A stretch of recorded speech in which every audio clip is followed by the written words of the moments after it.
Halo teman-teman, selamat datang di Mata Lensaku. Kali ini saya akan melakukan perjalanan seru di kota Moskow. Di sini, kita bakal jalan-jalan ke dua tempat yang punya pesona khas dan bersejarah banget, yaitu Gorky Park dan Sungai Moskva. Kisah ini terjadi pada tanggal 28 April 2018. Waktu itu, saya baru saja selesai makan siang dari Ismailovo, yaitu sebuah pasar di pinggiran kota yang dikenal dengan harga miring dan koleksi oleh-oleh yang lengkap banget. Dari situ tujuan kami selanjutnya adalah Gorky Park. Buat kalian yang pernah dengar lagu legendaris dari Scorpion, pasti nggak asing dengan lirik ini.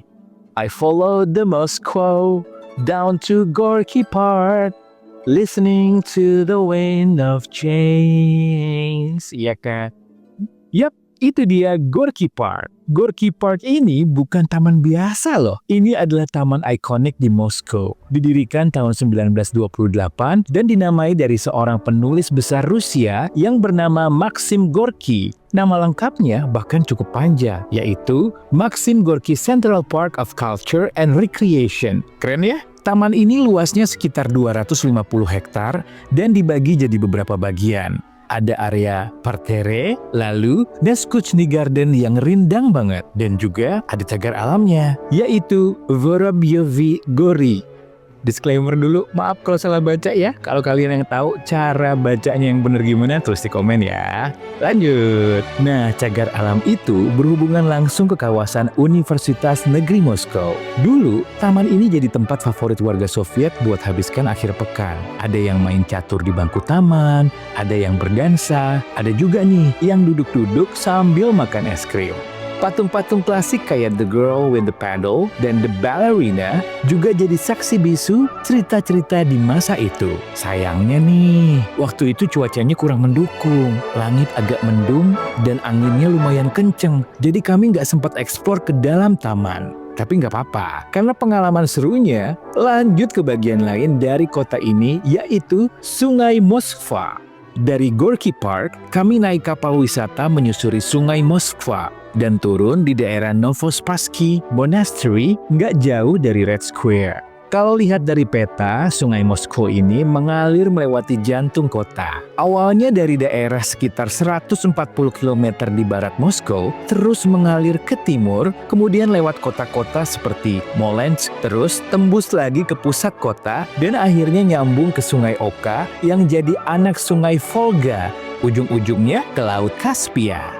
Durasi perjalanannya sendiri bervariasi, bisa 1,5 sampai dengan 3 jam. Kami ambil yang paling singkat, yaitu 1,5 jam. Tapi serius deh, rasanya kayak cuma 30 menit karena pemandangannya Allahu Akbar, luar biasa banget. Serius nih ya. Kiri kanan sungai penuh dengan gedung-gedung tua dan artistik, taman-taman hijau, dan tentu saja suasana Moskow yang adem dan bersih. Udaranya udah pasti seger banget, apalagi angin sepoi-sepoi dari sungai bikin perjalanan makin syahdu. Salah satu highlight yang paling keren dari pelayaran ini adalah saat kami melewati floating bridge alias jembatan mengambang yang terletak di Zaria Depart. Nah, jembatan ini nih bukan jembatan biasa juga. Bentuknya unik, huruf V. Iya, V. Jembatan ini menjorok sejauh 70 meter ke atas Sungai Moskva. Dan gak ada tuh penyangganya sama sekali. Serius. Jadi dia tuh bener-bener ngambang, secara ngambang beneran. Itu kalau secara desain arsitekturnya loh ya. Strukturnya terbuat dari beton dan logam, tapi bagian atasnya dilapisi kayu biar nyaman buat jalan kaki. Bisa menampung sampai dengan 3.000 orang sekaligus dan pastinya sudah diuji kekuatannya. Aman banget pokoknya, dan karena pagar tinggi juga aman banget, karena pagar tinggi juga terpasang di sisi kanan dan kiri.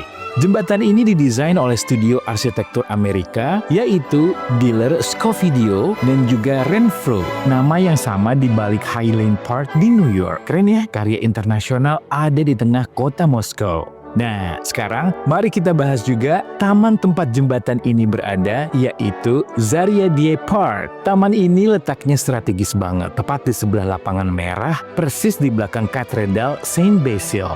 Zaria Depart ini adalah taman publik pertama yang dibangun di Moskow setelah lebih dari 50 tahun. Diresmikan tahun 2017 oleh Presiden Putin dan juga wali kota Sobyanin. Taman ini punya luas hampir 78.000 meter persegi dengan fasilitasnya yang lengkap, mulai dari gedung konser, zona iklim, sampai parkir bawah tanah. Yang paling menarik dari Zaryadye adalah konsepnya. Semua bangunan disembunyikan di bawah lanskap taman. Jadi dari atas tuh kelihatan alami dan hijau, tapi ternyata di bawahnya penuh teknologi modern. Taman ini dibagi jadi 4 zona iklim: hutan, padang rumput, tundra, dan juga dataran. Jadi rasanya seperti menjelajahi alam Rusia dalam satu lokasi gitu. Keren banget. Dan tentunya pemandangan dari floating bridge ke arah Kremlin luar biasa indah. Dan yang bikin makin happy, taman ini gratis cuy. Gak ada tiket masuk, tinggal datang dan nikmatin. Cocok banget nih buat traveler hemat tapi tetap pengen pengalaman berkelas. Nah teman-teman, begitulah cerita kita hari ini. Dari Gorky Park yang penuh sejarah, ke Sungai Moskva yang menyegarkan, hingga Zaryadye Park dan juga jembatan yang sangat futuristik. Perjalanan ini mungkin sederhana, tapi menyimpan banyak makna. Kadang kita nggak perlu masuk ke semua tempat untuk bisa merasakan auranya. Cukup lewat, cukup memandang, dan cukup membuka hati untuk belajar dan mengagumi. Itu pun sudah bisa loh jadi pengalaman yang tak terlupakan. Sampai jumpa di cerita selanjutnya. Kalau kalian suka video ini, jangan lupa like, komen, share, dan subscribe.